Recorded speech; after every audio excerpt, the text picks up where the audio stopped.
Dios le bendiga y bienvenido al estudio bíblico Introducción a la Teología Cristiana con el pastor Justin Colón de la Iglesia Evangelio de Amor en la calle Comerío, Puerto Rico. Esta es nuestra clase número 8 en una serie que hemos estado llevando a cabo en nuestra congregación los miércoles, y estos videos sirven de resumen del estudio bíblico que llevamos a cabo en la congregación para que entonces aquellos hermanos y hermanas que quizás no pueden llegar el miércoles de estudio bíblico puedan disfrutar del conocimiento que se está dando ahí, y también es una oportunidad para compartir el conocimiento que Dios está desarrollando y sembrando en nosotros. Hoy vamos a estar tocando la doctrina sobre Jesucristo, la clase 8, la doctrina sobre Jesucristo. Y hoy vamos a estar hablando sobre lo que es la cristología. La cristología es una vertiente dentro de lo que es la teología cristiana, que lo que hace es estudiar la persona y la obra de Jesucristo. ¿Quién es Jesucristo y a qué vino Jesucristo? Es una pregunta esencial, en un momento donde Jesucristo le pregunta a sus discípulos: ¿quién dice la gente que soy yo? Y luego le pregunta a ellos: ¿y ustedes qué dicen que soy yo? Esa es la pregunta más importante, pudiéramos decir, que un ser humano puede responder. ¿Quién es Jesucristo? Así que dentro de la cristología vamos a estar estudiando la persona y la obra de Jesucristo. Un estudio que ya hemos realizado fue el estudio sobre la Santa Trinidad, y en ese estudio usted pueden ir un poquito más profundo sobre todos esos textos bíblicos que afirman la divinidad de Jesucristo. ¿Por qué es que nosotros creemos que Jesucristo es Dios? Así que si usted no ha visto ese video sobre la Santa Trinidad, lo recomiendo que lo busque en la página de YouTube de nuestra iglesia Evangelio de Amor, y ahí puede encontrar la clase sobre la Santa Trinidad, y ahí vamos haciendo un detalle más específico sobre esos textos bíblicos que van afirmando la divinidad de Jesucristo, porque cuando vamos a contestar esa pregunta, ¿quién es Jesucristo?, afirmamos, la teología cristiana afirma de que Jesucristo es Dios, lo que llamamos la doctrina de la encarnación. Dios se ha encarnado, Jesucristo es Dios hecho hombre. Podemos ir viendo en el Evangelio esa evidencia que va señalando la divinidad de Jesucristo. Por ejemplo, podemos ver su nacimiento virginal.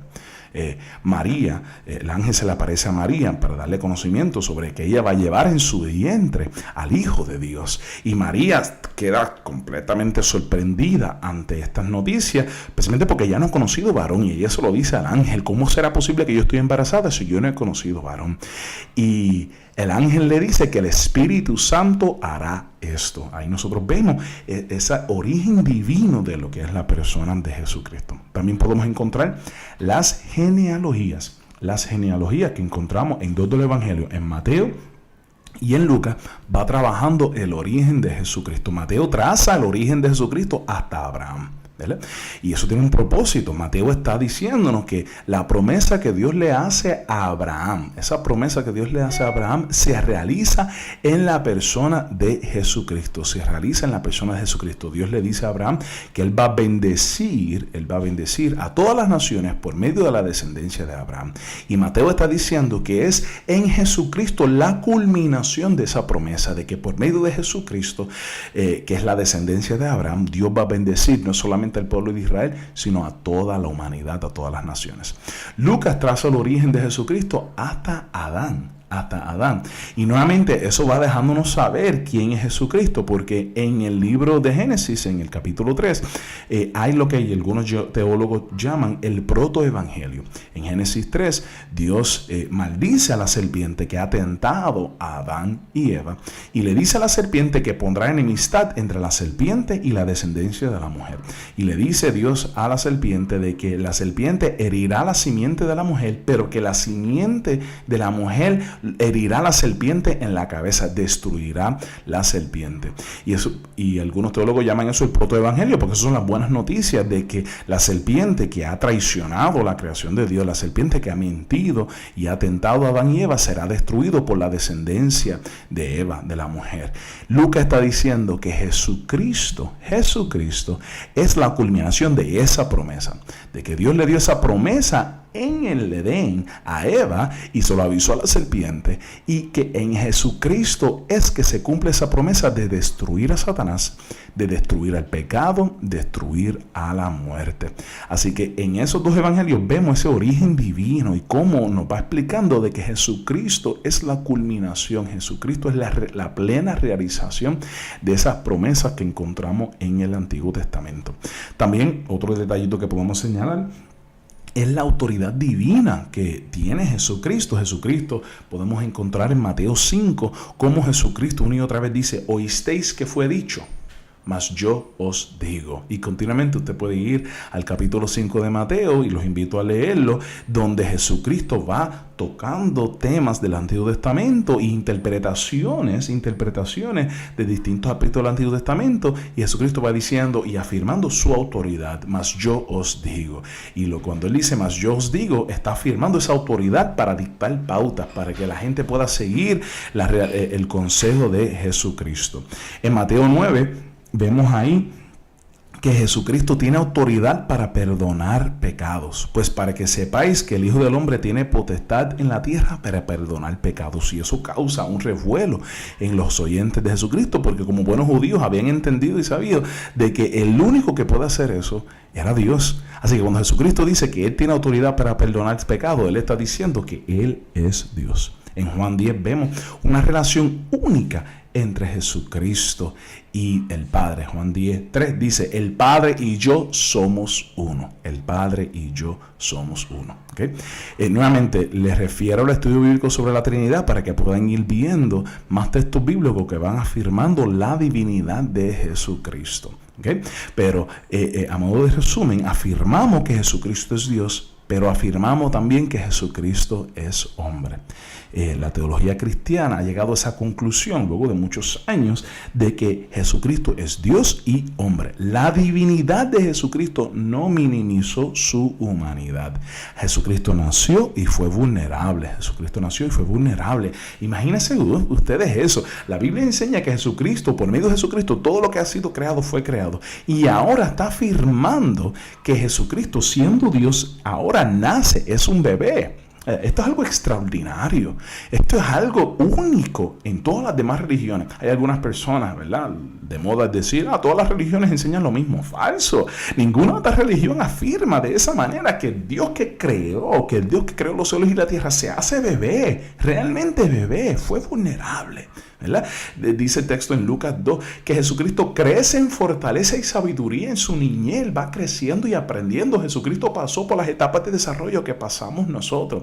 En Hebreos 4:15 dice que Jesucristo fue tentado en todo. Él sufrió tentación. Él sabe por lo que nosotros pasamos. Él sabe nuestras debilidades. Él conoce nuestras bregas porque las experimentó de primera mano. Y es importante nosotros entender que la divinidad de Jesucristo y su humanidad no están contrapuestas ni divididas, ¿verdad? Y esto es una de las paradojas que está en el centro de lo que es la fe cristiana, de que Dios es humano, que Dios se hace humano y que Jesucristo es Dios y hombre a la vez, y que no podemos tratar de dividir la divinidad y la humanidad.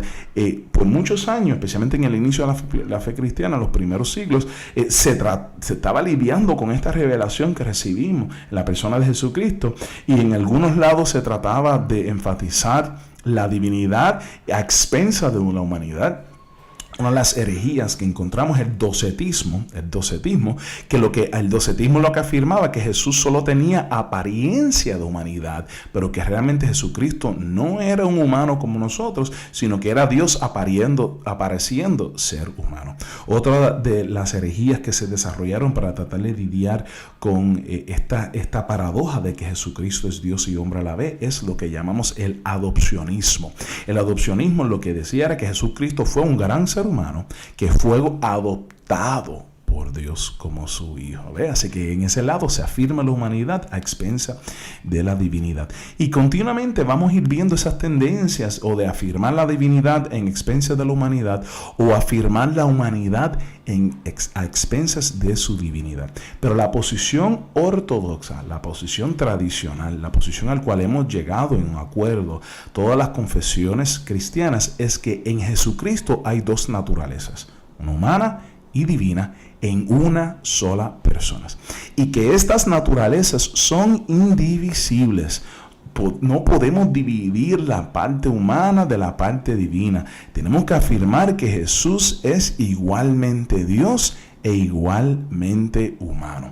Ahora, ¿cómo nos ayuda en nuestra vida cotidiana afirmar que Dios se hizo ser humano, afirmar que Dios se hace hombre? ¿Cómo podemos afirmar eso? ¿Cómo nos ayuda? ¿Qué diferencia hace eso en nuestra vida? En el estudio bíblico del miércoles estuvimos dialogando sobre esto, porque queremos ser ortodoxos, queremos tratar de entender qué es lo que enseña la fe cristiana, pero ¿qué diferencia hace eso en nuestra vida? Afirmar que Jesús es Dios y hombre a la vez. Y llegamos a la conclusión de que esto es esencial, no solamente para ser fiel al testimonio bíblico, sino que nosotros le servimos a un Dios que entiende lo que nosotros estamos pasando. ¿Y cómo Dios entiende lo que nosotros estamos pasando? Porque Jesucristo se hizo hombre. Madre que me estás escuchando y que estás lidiando con situaciones y problemas y te sientes que no puedes lidiar con ella, déjame darte saber algo.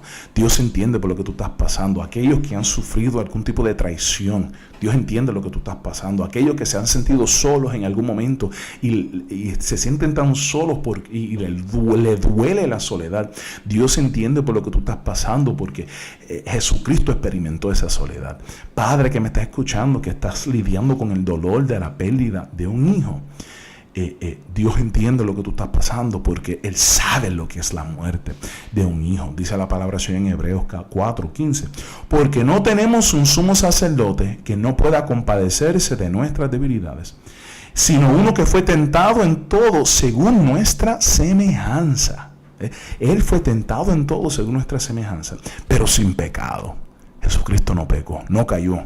Así que podemos acerquémonos pues confiadamente al trono de la gracia para alcanzar misericordia y hallar gracia para el oportuno socorro, porque Dios se hizo un ser humano. Podemos acercarnos a Dios con confianza, buscando gracia, buscando misericordia, porque ha experimentado lo que nosotros experimentamos. Así que esa es la persona de Jesucristo. Creemos que Jesucristo es Dios y Jesucristo es humano. Y se hizo humano para entender, para experimentar y para redimirnos de nuestras crisis, de nuestro pecado.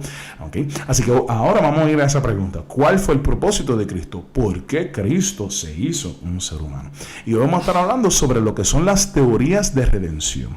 Las teorías de redención. ¿Verdad? Cuando tratamos la obra de Cristo, las teorías de redención son modos de explicar y entender la obra salvadora de Jesucristo. Modos de explicar y entender la obra salvadora de Jesucristo. Y vamos a estar viendo 4 teorías de redención. La primera, que quizás creo que es la más que conocemos, especialmente en el movimiento evangélico, es que Jesucristo como pago por nuestros pecados. Jesucristo vino a pagar por nuestros pecados. La 2, Jesucristo como ejemplo salvador, que por medio del ejemplo de Jesucristo viene a salvarnos. 3, Jesucristo como vencedor, lo que a veces se llama en la teología cristiana Christus Victor, ¿verdad? En el latín Christus Victor es Jesucristo como victorioso. Y 4, Jesucristo como cabeza de una nueva humanidad. Jesucristo como cabeza de una nueva humanidad. Así que vamos a estar trabajando esas cuatro teorías de la redención, modos de explicar a qué vino Jesucristo. La primera es Jesucristo como pago por nuestros pecados. En Isaías 53, en ese cántico del siervo sufriente que encontramos en Isaías 53, vemos ahí lo que como cristianos hemos identificado a qué vino Jesucristo. Isaías 53:5 dice, mas Él herido fue por nuestras rebeliones, molido por nuestros pecados. El castigo de nuestra paz fue sobre Él y por sus llagas fuimos nosotros curados.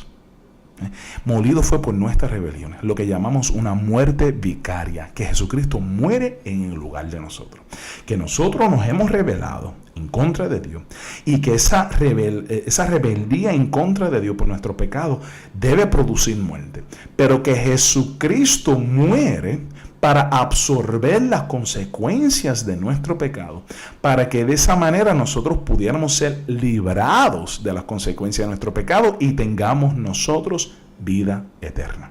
Mira cómo lo describe el apóstol Pablo en Romanos 6:23. Porque la paga del pecado es muerte, mas la dádiva de Dios es vida eterna en Cristo Jesús, Señor nuestro. La paga del pecado es muerte. ¿Hay alguno de los que están viendo este video que no hayan pecado? Todos hemos pecado, todos somos pecadores. Y dice la palabra del Señor que la paga, las consecuencias del pecado es la muerte, porque el pecado nos separa de la fuente de vida que es Dios. Sin embargo, Jesucristo vino para absorber las consecuencias de ese pecado, para que de esa manera darnos a nosotros vida eterna. Nosotros hemos fallado ante un Dios justo, ¿verdad? Cuando hablamos como Jesucristo como pago por nuestro pecado, es que nuestro Dios es un Dios justo y que su justicia reclama unas consecuencias de que todo lo que nosotros hacemos hay unas consecuencias. Sin embargo, Dios decide absorber, echarse sobre sí las consecuencias de nuestro pecado para que nosotros podamos ser libres de esas consecuencias y tengamos nosotros vida eterna. Una de las ventajas de entender a Jesucristo como pago por nuestro pecado es que enfatiza la seriedad de nuestro pecado. Esto es un punto sumamente esencial. Porque vivimos un tiempo donde muchas veces no se predica, ni se enseña, ni se habla sobre pecado. Muchas veces hemos escuchado de que Jesucristo vino para sanar nuestras heridas y creemos que Jesucristo vino para sanar nuestras heridas, pero tenemos que entender cuál es la causa de nuestras heridas. La causa de nuestras heridas es que nos hemos rebelado contra la ley buena y justa de Dios. Y Jesucristo nos sana por medio de que absolviendo las consecuencias de nuestro pecado, absolviendo la paga de pecado, que es muerte, para que nosotros tengamos vida eterna. No debemos minimizar nuestro pecado. Nosotros muchas veces nos justificamos y decimos, ay, yo no soy tan mala persona, o yo, ¿verdad? Y nos comparamos con otras personas, hay gente peor que yo soy bastante buena gente. Nosotros minimizamos nuestro pecado, pero la palabra del Señor llama pecado, pecado. La mentira es pecado, y no podemos poner clasificaciones sobre los pecados como si ante Dios hay unos pecados que valen menos que otros. No, ¿verdad? El pecado produce muerte. El pecado produce muerte. Y esta forma de explicar a qué vino Jesucristo enfatiza la seriedad de nuestro pecado. Ahora, debemos tener un poquito de cuidado cuando nosotros hablamos como Jesucristo como pago por nuestros pecados, porque tendemos más que enfatizar su muerte en la cruz y entonces ignoramos su vida justa o menospreciamos su vida justa, todo lo que Él hizo en esos años de ministerio, y también quizás desenfatizamos un poco la resurrección. ¿Okay? Tan importante es su vida justa como su muerte, como su resurrección. Y también un error que muchas veces quizás sucede es que cuando hablamos como Jesucristo como paga por nuestro pecado, es que en ocasiones se tiende a desarrollar una visión de un Dios punitivo, de un Dios juez castigador, que lo que quiere es castigar y contrarrestar eso contra un Jesucristo amoroso, inocente, que sufre a manos de un Dios castigador punitivo, ¿verdad? Tenemos que tener un poquito de cuidado porque en ocasiones la gente desarrolla ese tipo de conceptos. Obviamente, los juicios de verdad de Dios son justos y son verdad. ¿Okay? Y Dios es nuestro juez. Y qué bueno que Dios es nuestro juez, porque Dios como juez es un juez verdaderamente justo, únicamente justo. Y nosotros necesitamos esa justicia, un Dios que es juez. Pero cuando afirmamos que Dios es juez, implica que no meramente juzga a los demás que hacen mal contra mí, sino que me juzga a mí también. ¿Okay? Así que debemos tener cuidado con desarrollar una visión de un Dios punitivo que lo que está buscando a quién castigar. No, Dios es un juez justo. Y en la Santa Trinidad es que se desarrolla este concepto donde Dios se hace humano para absorber las consecuencias de nuestro pecado. Así que no podemos contrarrestar al Dios Padre punitivo contra Dios Hijo amoroso y misericordioso, sino que es en la Santa Trinidad donde vemos que Dios asume la consecuencia sobre nuestra pecaminosidad. ¿Okay? Así que esa es la primera, Jesucristo como pago por nuestro pecado. La segunda es Jesucristo como ejemplo moral, que Jesucristo vino para darnos un ejemplo, que el sacrificio en la cruz nos salva en la medida en que ejemplifica para nosotros las consecuencias del pecado. Y esto nos lleva al arrepentimiento. Al nosotros ver lo que Jesucristo hace en la cruz, eso produce en nosotros una congoja en el corazón, una humillación en nuestro corazón al ver, wow, mira lo que Dios hace por nosotros, ¿verdad? Y también Jesucristo ejemplifica las consecuencias del pecado. Jesucristo muere en la cruz y yo veo esa cruz y yo digo, wow, eso es por mi pecado. Así que Jesucristo da un ejemplo en la cruz para que nosotros podamos entender, uno, las consecuencias del pecado y dos, la profundidad del amor de Dios por nosotros. En 1 Pedro 2:21 dice, pues para esto fuisteis llamados, porque también Cristo padeció por nosotros, dándonos ejemplos para que sigáis sus pisadas. Jesucristo padeció por nosotros dándonos ejemplos. O sea, Él padeció, Él sufrió, ¿verdad? Para darnos un ejemplo de lo que es las consecuencias del pecado y ejemplo de lo que es amor. Ejemplo de lo que es verdadero amor. Jesucristo dijo que el mayor amor es aquel que da su vida por sus amigos. Ahora, nuevamente, cuando solamente hablamos de Jesucristo como ejemplo moral en la cruz, podemos caer en la tendencia de quizás simplemente no tomar en cuenta el poder que tiene el pecado como condición. El poder que tiene el pecado como condición. Y el pecado no es meramente algo que yo hago, sino que el pecado es una condición. ¿Ve? Entonces, cuando digo solamente necesito un buen ejemplo y Jesucristo vino a dar ese ejemplo, puedo caer en la tendencia de que lo que necesitamos un buen ejemplo para que podamos aprender a actuar correctamente. Nosotros necesitamos más que un buen ejemplo para ser libre del pecado. Nosotros necesitamos algo más que un buen ejemplo para ser libre del pecado, y eso nos lleva al tercer teoría de redención que vamos a estar trabajando hoy, que es Jesucristo como vencedor, lo que en la teología tradicionalmente en latín se ha llamado Christus Victor, ¿verdad? Christus Victor, Jesucristo victorioso. Y esa teoría lo que explica es que Jesucristo vino para derrotar a Satanás. Jesucristo vino, Dios se hace ser humano para derrotar a Satanás. Y Satanás, quien nos tenía esclavizados por el poder del pecado. El pecado no es meramente algo que yo hago cuando desobedezco a Dios, sino que el pecado es una condición de esclavitud. Que el problema del ser humano no es meramente una deuda con Dios por nuestros pecados, sino que el problema del ser humano es que somos esclavos al pecado.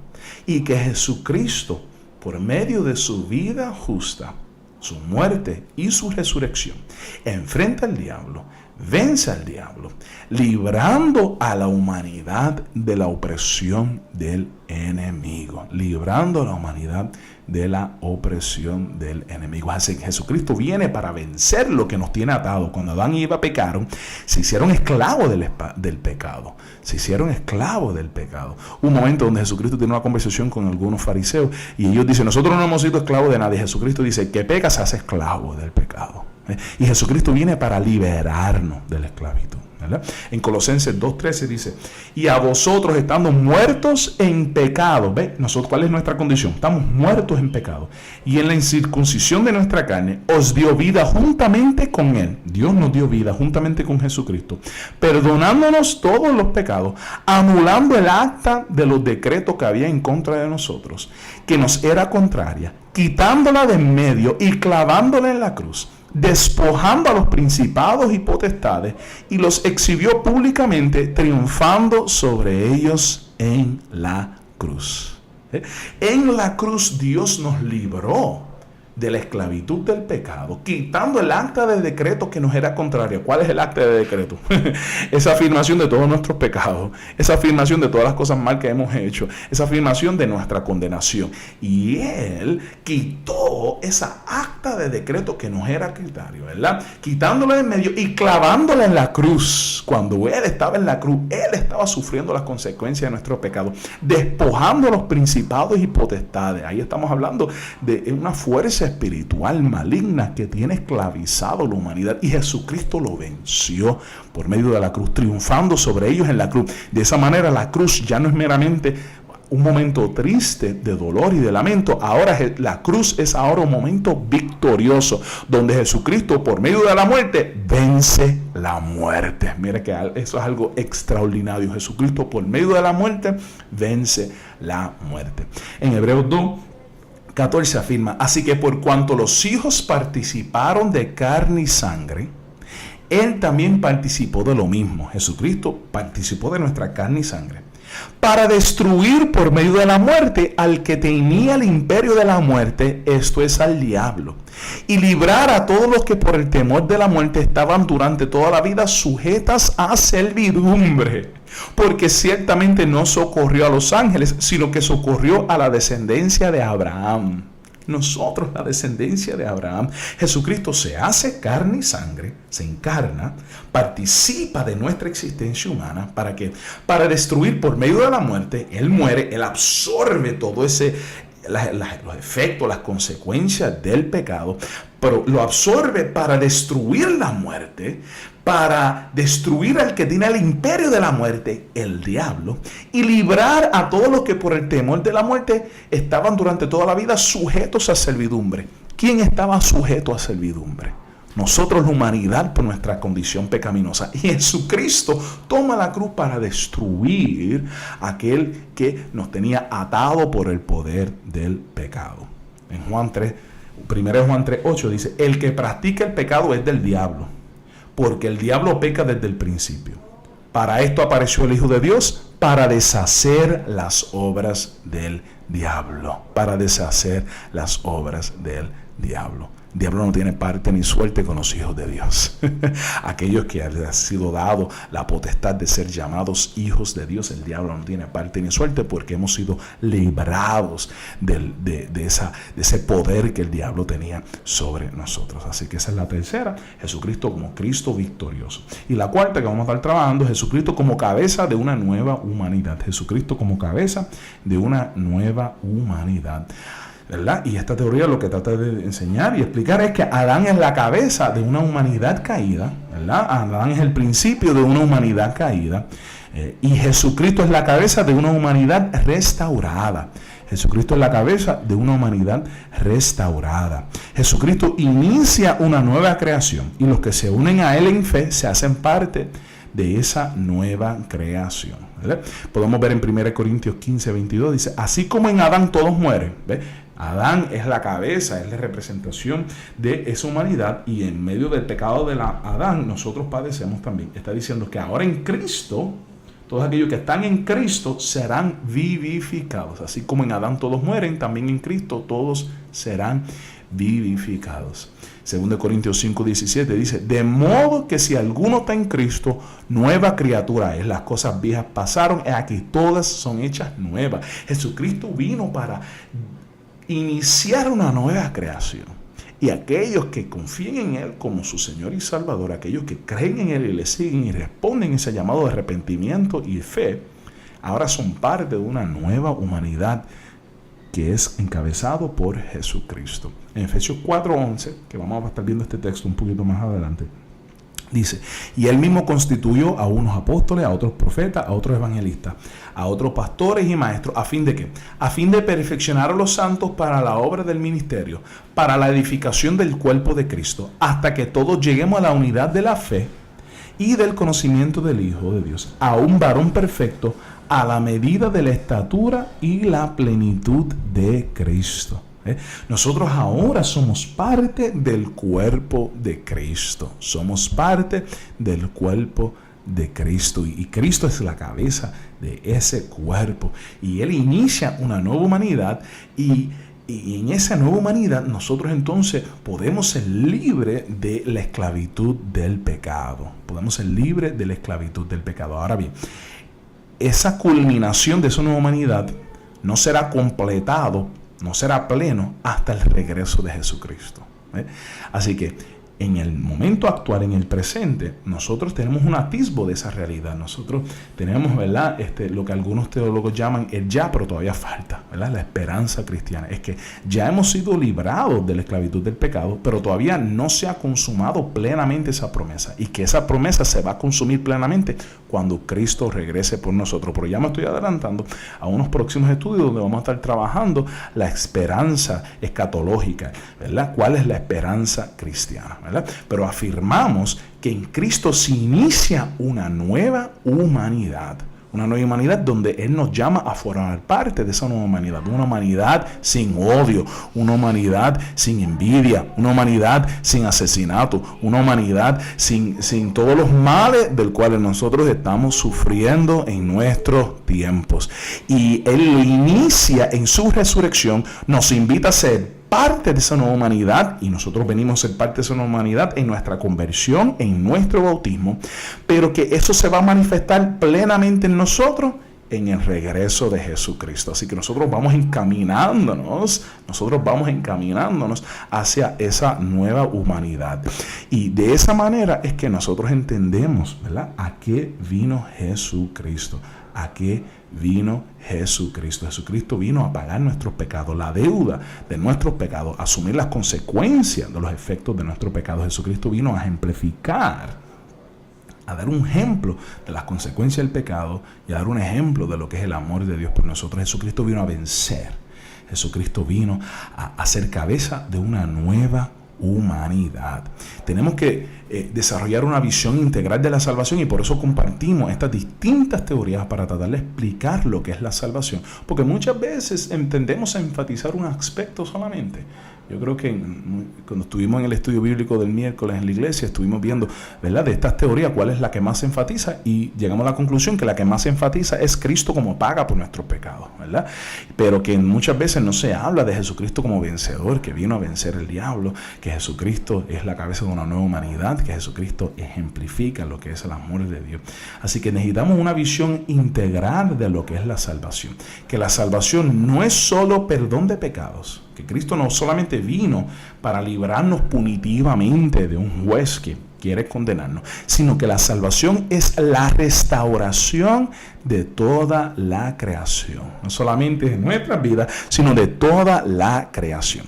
Justificación, que es un término también bien importante teológicamente, es la acción divina que restaura nuestra relación con el Dios de toda justicia.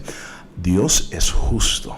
Dios es justo. Y para nosotros tener comunión con Dios, ¿verdad?, necesitamos restaurar nuestra relación, restaurarlo. Nosotros hemos abrogado la ley justa de Dios y necesitamos ser justificados, que es esa acción divina. Dios toma la parte y Él restaura nuestra relación consigo mismo. Podemos ver en el texto bíblico que se manifiesta en 2 Corintios 5, donde dice que Dios estaba en Cristo reconciliando consigo la humanidad, no tomándoles en cuenta a los hombres sus pecados. Nosotros se ha creado una enemistad con Dios por nuestra pecaminosidad, y que en Cristo Jesús Dios está reconciliándonos. Y esa salvación no es solamente para nosotros, sino toda la creación. Una visión integral de la salvación tiene que incluir no solamente justificación, el hecho de que somos perdonados, sino también santificación.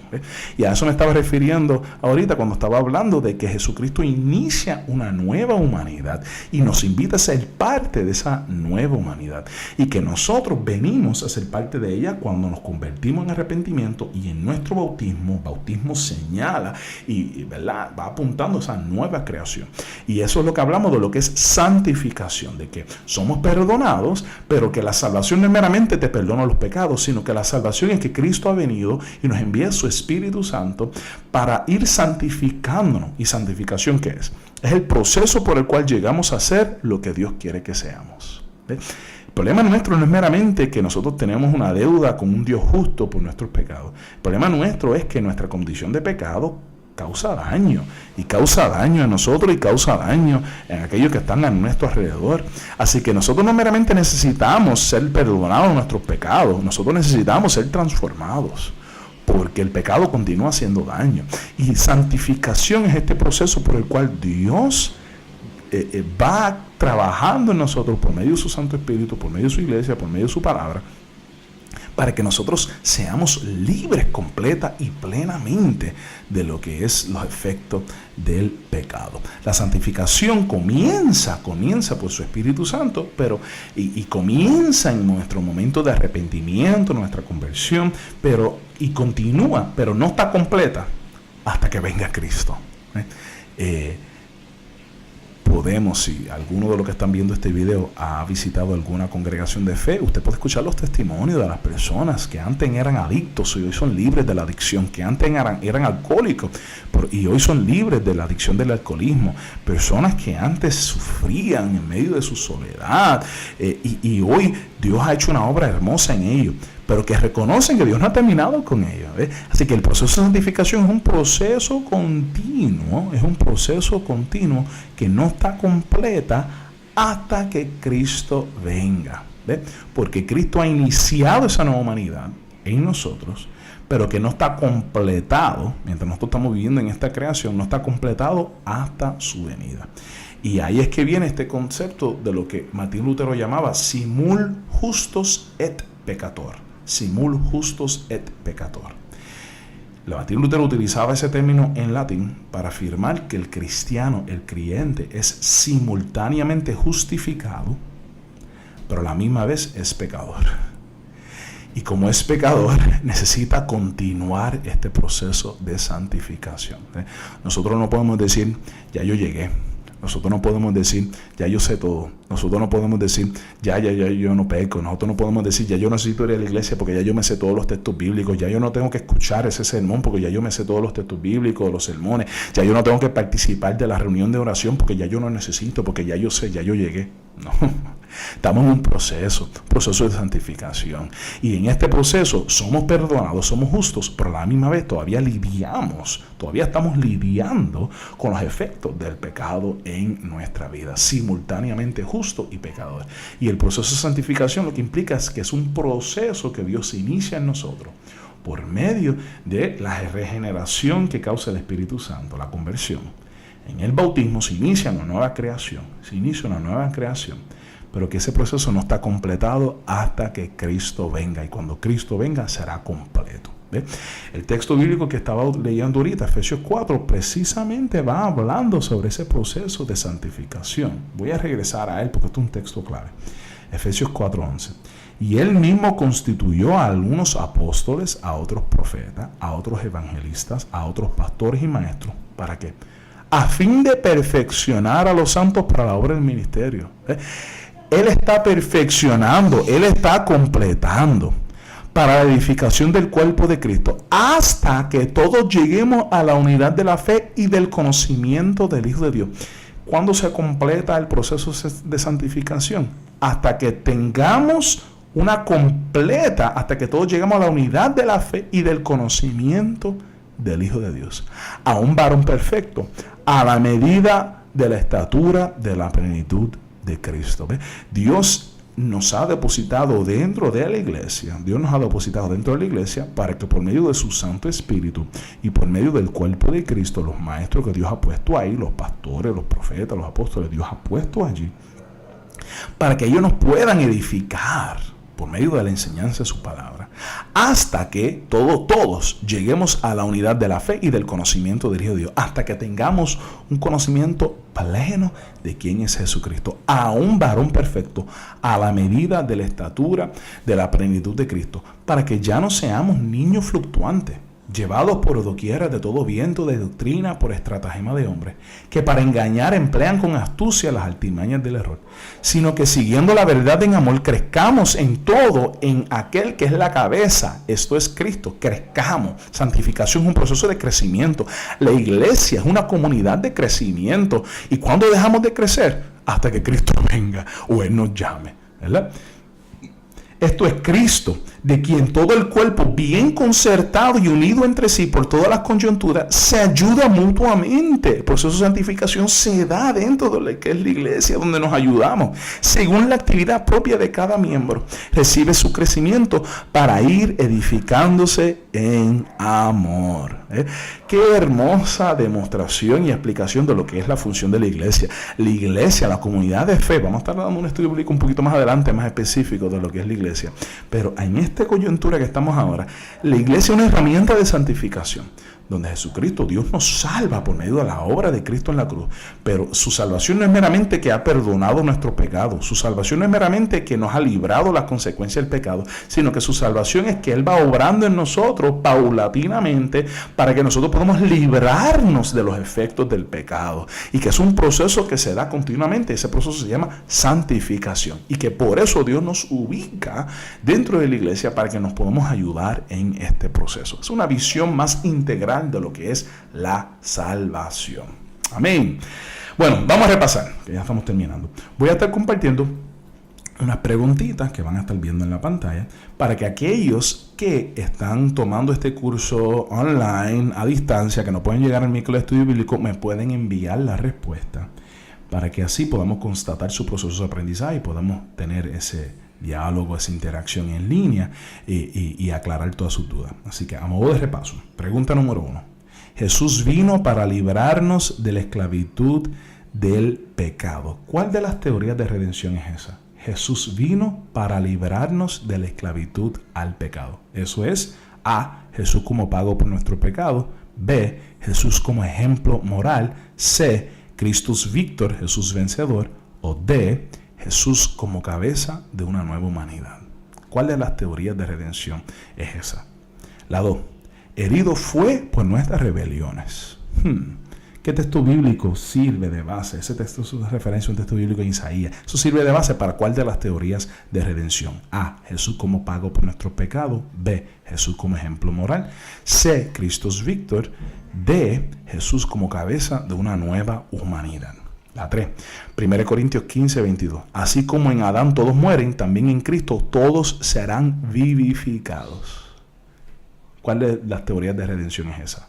A, Jesús como pago por nuestro pecado. B, Jesús como ejemplo moral. C, Christus Victor. O D, Jesús como cabeza de una nueva humanidad.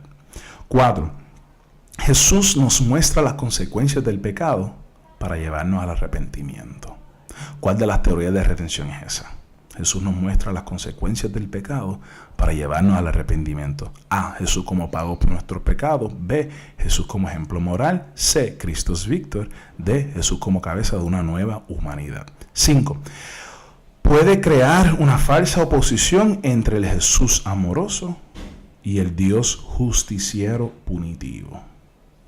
¿Cuál de las teorías de redención pudiera crear?